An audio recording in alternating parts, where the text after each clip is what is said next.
Steph, did that feel like one of your grittier games just as a team doing it defensively on the boards, just trying to will this one through at the end? Yeah, for sure. I mean, after we were up, was it 10 or something like that in the fourth quarter? It was the third quarter. I don't know. That's how crazy this game, or digging it out of yourself, you're digging yourself out of a hole, and like whatever it takes. There's a lot of relief at the end of the game, but unbelievable performance. Richard coming off of an extended time not in the rotation, the way that he played, not just his scoring, but just his presence all over the floor. GP defensively, BP big rebound at the end of the game. Trace getting extended time. So, Gee, fourth quarter,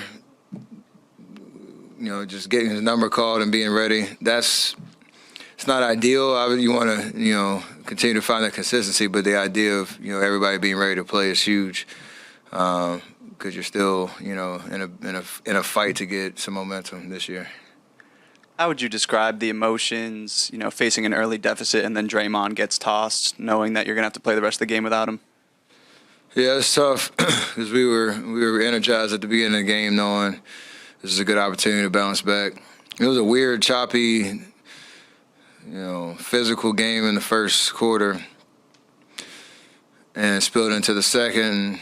I think it woke us up because we knew without him we were going to have to play even, tougher, dig deeper down the rotation.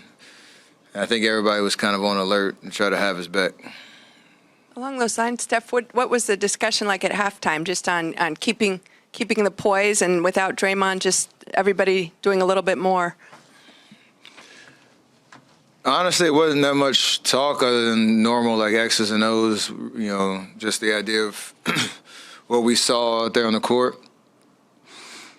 in terms of adjustments on their pick and roll, which beat us a lot in the first half, and then our organization on offense.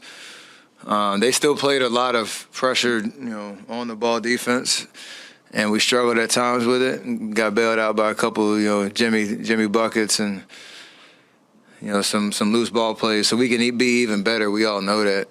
But I'd like to the point of just resiliency coming out of halftime and digging deep and giving ourselves a lead where you can withstand a small run by them and still have control of the game. That's been the difference, most nights.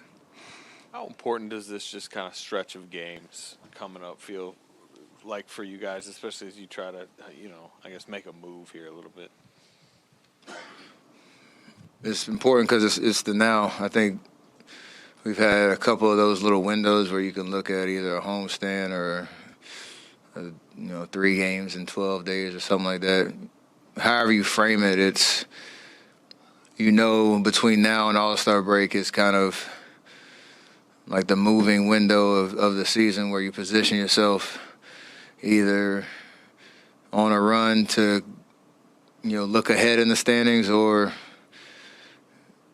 be in a more, or even worse situation where you're looking behind you. So I think we understand that.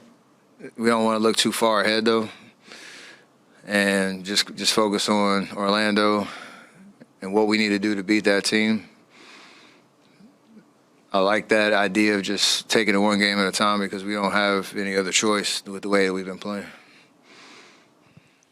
Steph, you've seen these defenses or these offenses come at you in this way before, and you guys have done so many things like hedge and get away, like just things to kind of preserve you.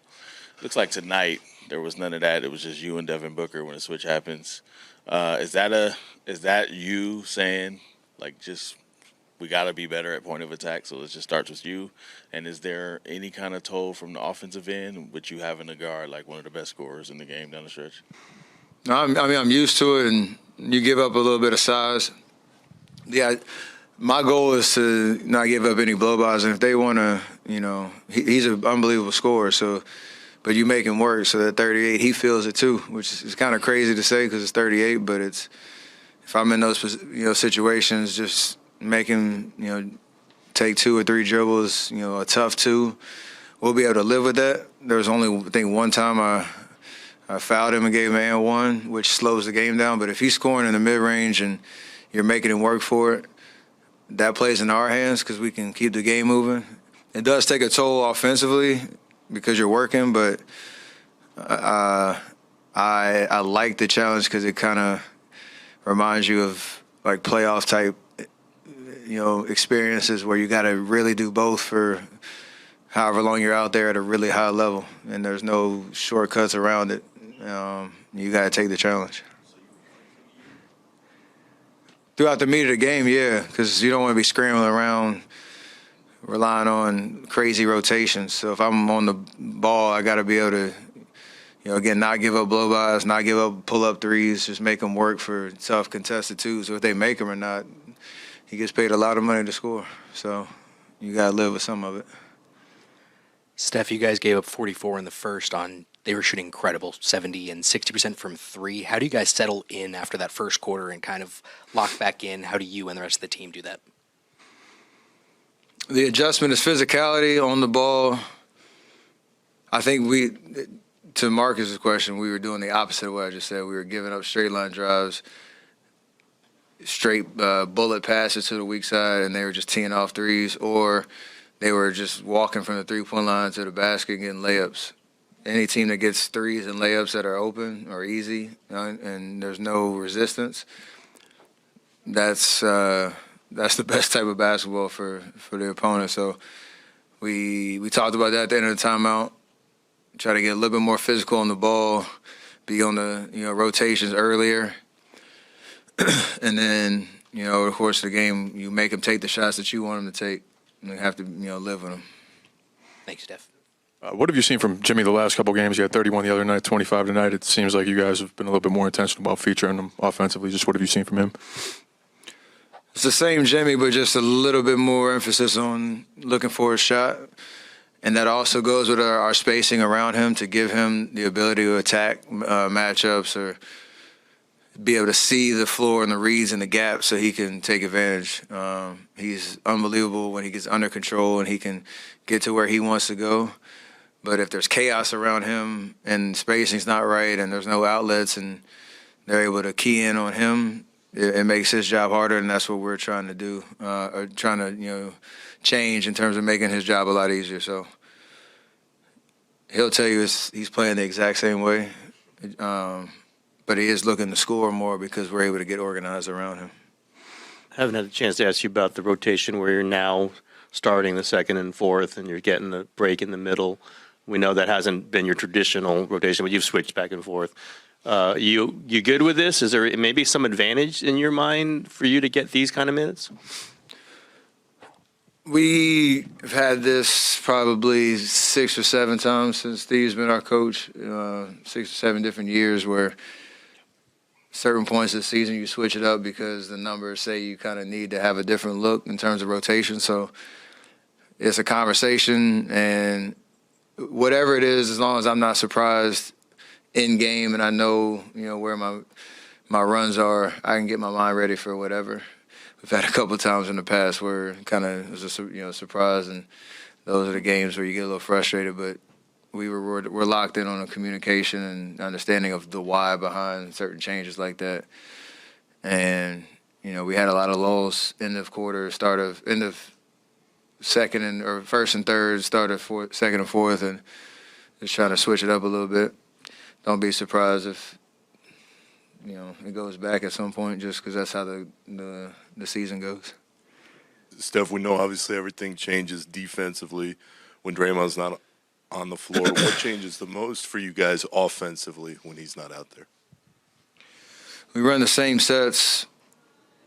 You have to try to play a little faster because there's only one Draymond in terms of playmaking and being able to see the floor, making reads, getting us organized at the top of the key. But it's you got to do it by committee. Whoever's out there, if we get stops, you got to run. Still an emphasis on taking care of the ball, and we were 1 or 2 better than the last game. Still had 19, which is we got to get better, but it's even more of an emphasis on taking care of the ball and trying to just get good shots up every possession so that we can set up our defense because you don't have, the ultimate cheat code on that end. Two questions. One, how would you rate the defense that you're playing at this stage in your career?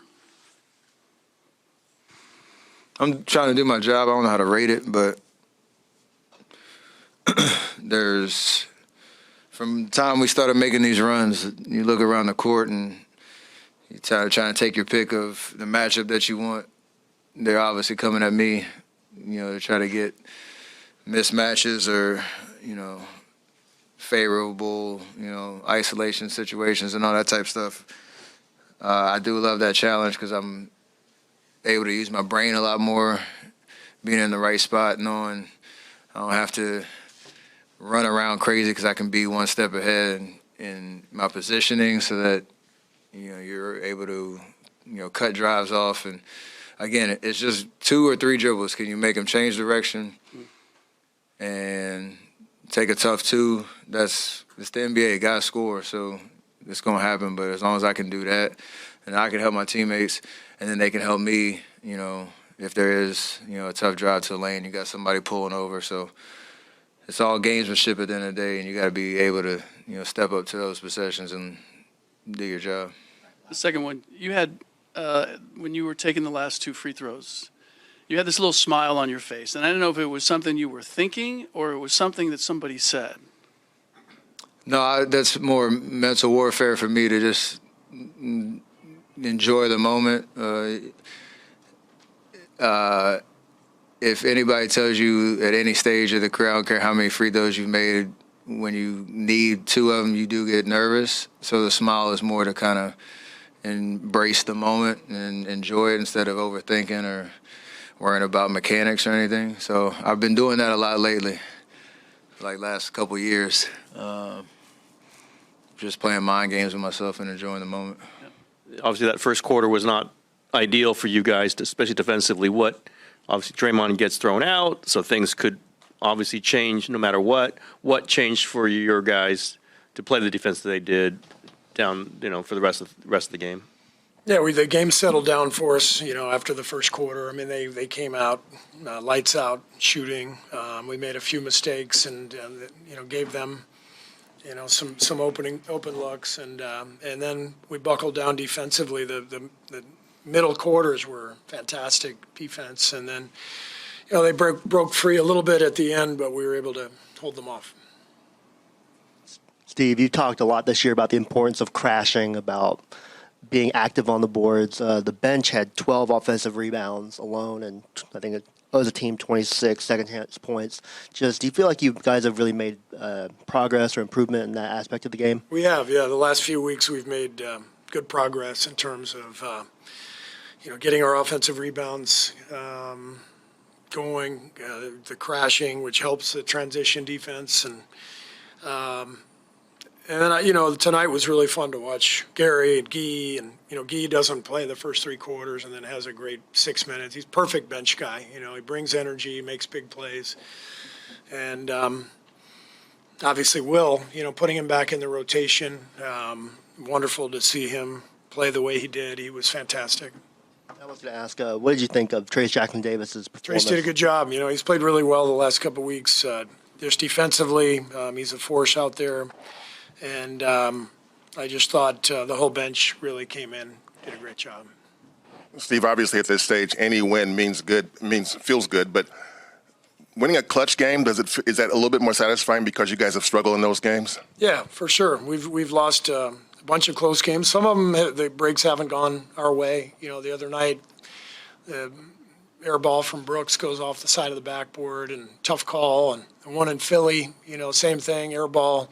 Last shot, offensive rebound. So we've had some bad luck, but we know we have to execute better down the stretch too. Tonight we didn't execute well, especially defensively. We gave up some open looks, and the 3-point play by Book, with about a minute to go is we can't do that. We can't have a full court press on and let them break free and go right to the rim. So we have a lot to look at and learn from. Steve, Steph actually just acknowledged that he gets nervous when he needs 2 free throws late in a game like that, and so he smiles and mentally enjoys the moment and just tries to relax. Maybe is that it? Can he be an example for everybody? If even Steph gets nervous. Everybody gets nervous. If you don't get nervous, then there's something wrong. I mean, that's when it's time to retire, and so that's a big part of it for every player is learning how to control the nerves under pressure. Be mindful and take a deep breath. And Steph's as good as anybody at that, obviously. What did you think of the Draymond ejection, and how'd you? I thought it was weak. I mean, he was yelling at the refs, so he definitely deserved one. But then, he's walking to the bench and he yells something, and the second technical. I mean, we just saw a guy on their team literally punch Steph in the stomach and the other night, and premeditated, punches him in the stomach, no ejection for that. And then, 2 nights later, the refs got upset with, some words from Draymond. I totally disagreed, and that's why I got my tech, because I was furious that they booted him out just like that so easily. I mean, you mentioned it within there. How upset were you guys the other night with that Brooks foul? Yeah. I mean, how can you not be upset? I mean, this is a guy who broke Gary's elbow in the playoffs, clotheslining him with one of the dirtiest plays I've ever seen. So it's not like there's not a track record there. And it's right there. They look at it. I don't know what the point of replay is if you're not going to kick a guy out for literally punching somebody. It's bizarre to me that he was not, first of all, ejected from that game and then suspended or fined. Nothing. So apparently you are now allowed, this is my take, you are now allowed to premeditate a punch of any shooter who's left, like defenseless.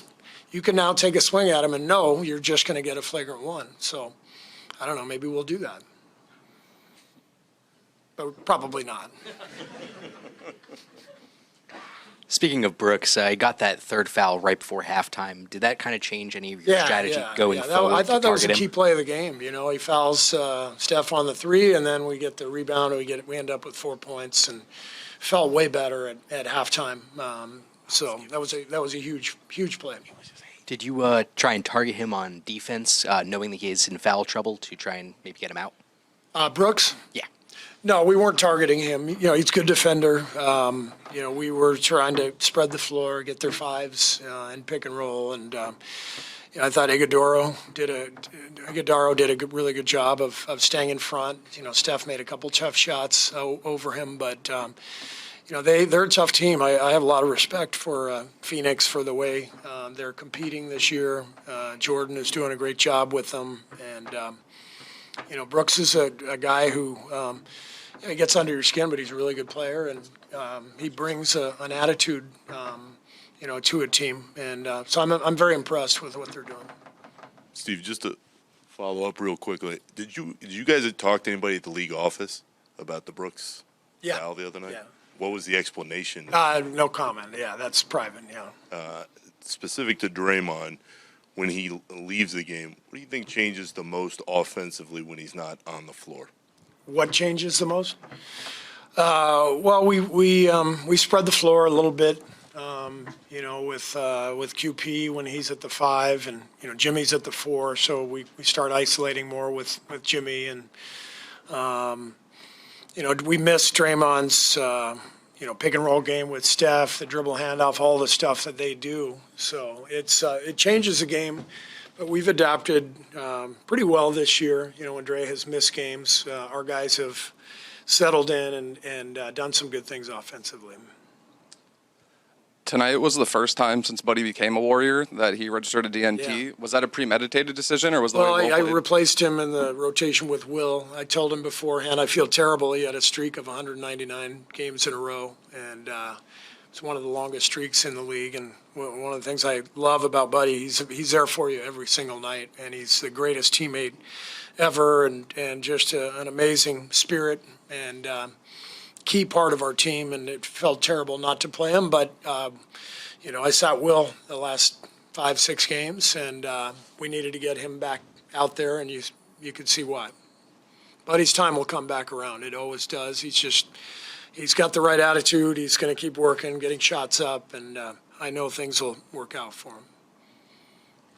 Steve, is it fair to say Will went 6 for 7 because you sat him and you knew how to motivate him to have a breakout game? Yeah, it was all me.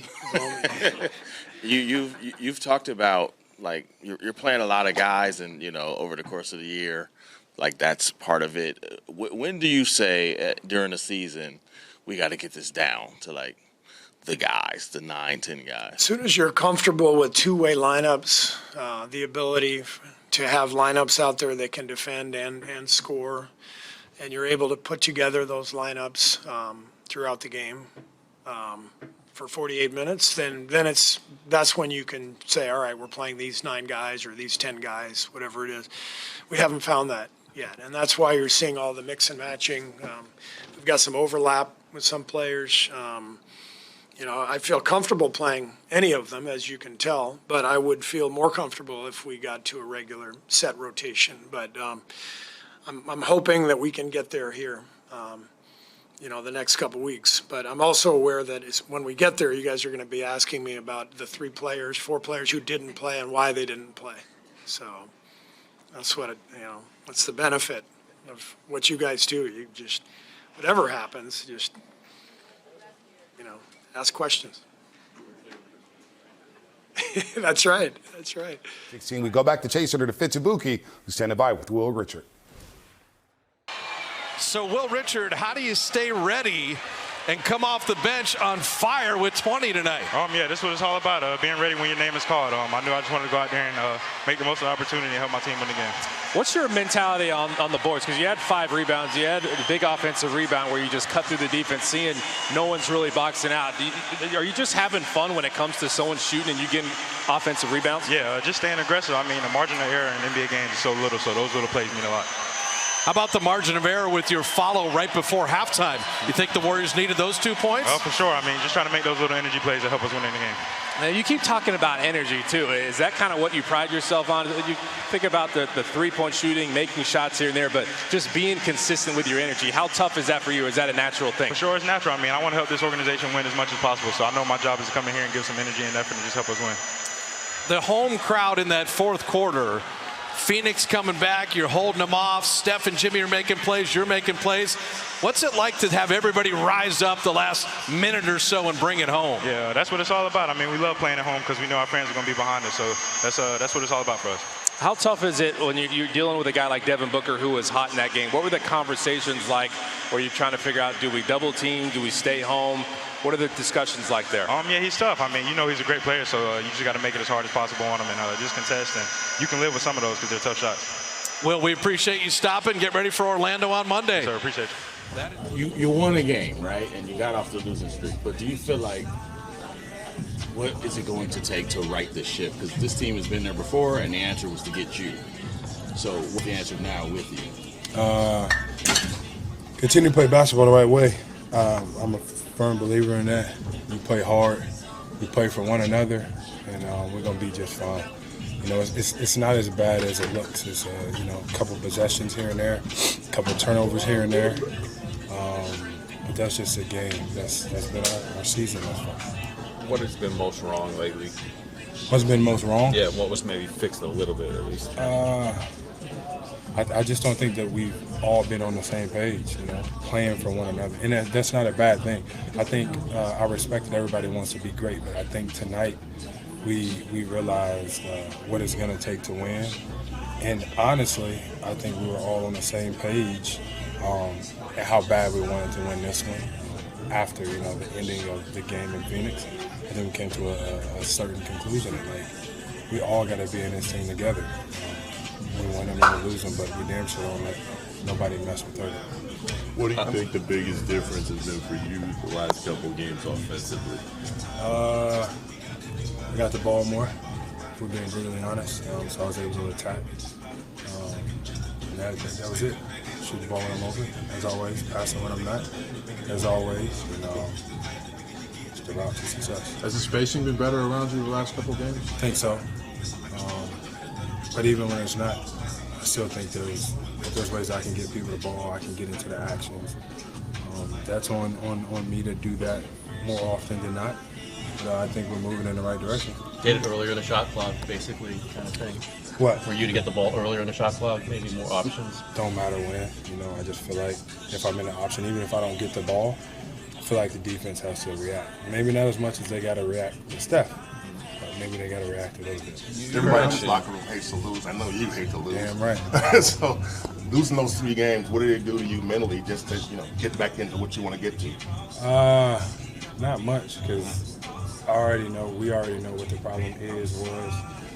Now it's just on us to go out there and do what we say that we're going to do to win these games. We're capable of it. We all know that.